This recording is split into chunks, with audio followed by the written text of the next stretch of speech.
The Uganda People's Congress, UPC, one of Uganda's oldest political parties, has been thrown into further confusion after the Electoral Commission declared that none of the current contenders for party president are legally recognized to lead the party or stand as its flag bearer in the 2026 general elections. In a formal response to various letters and a key meeting held on 21st September 2025, the EC ruled that Jimmy James Michael Akena, Dennis Adim Enap, Joseph Osheno, and Peter Walubiri are not eligible to hold the position of UPC party president for the term 2025 to 2030. The EC's decision was largely guided by several court rulings, especially miscellaneous cause number 148 of 2025, in which the court found Akena's recent nomination illegal, stating that he had already served 2 terms, 2015 to 2020 and 2020 to 2025, as per the party's constitution. The court also ruled that UPC should not nominate Akena for a 3rd term, making his 2025 nomination null and void.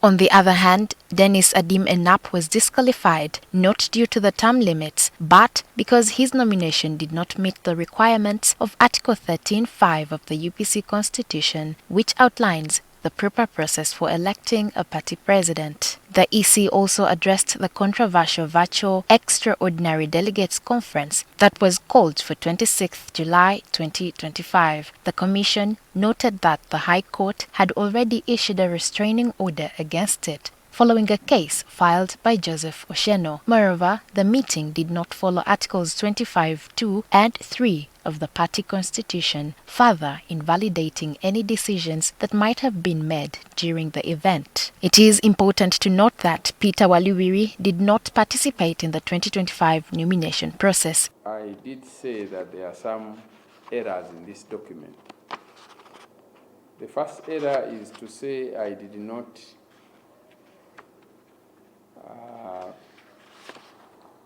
participate in the recent nomination exercise seeking party presidency.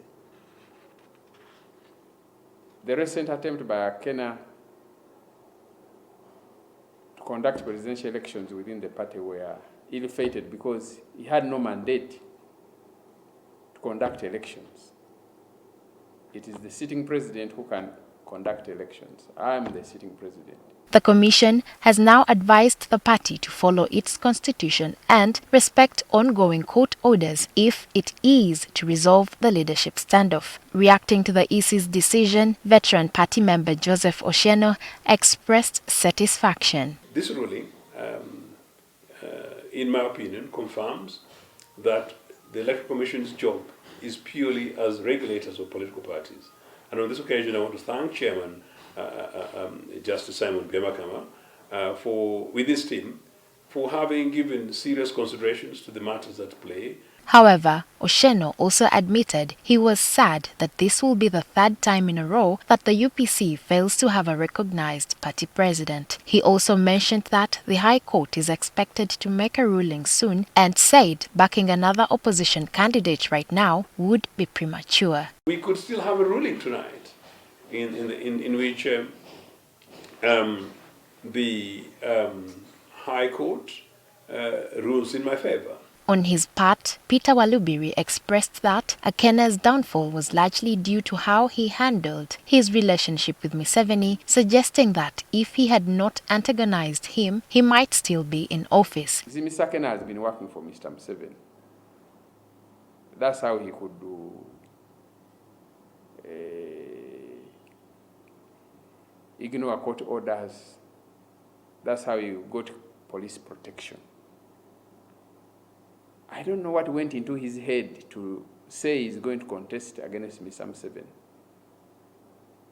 He took the joke too far.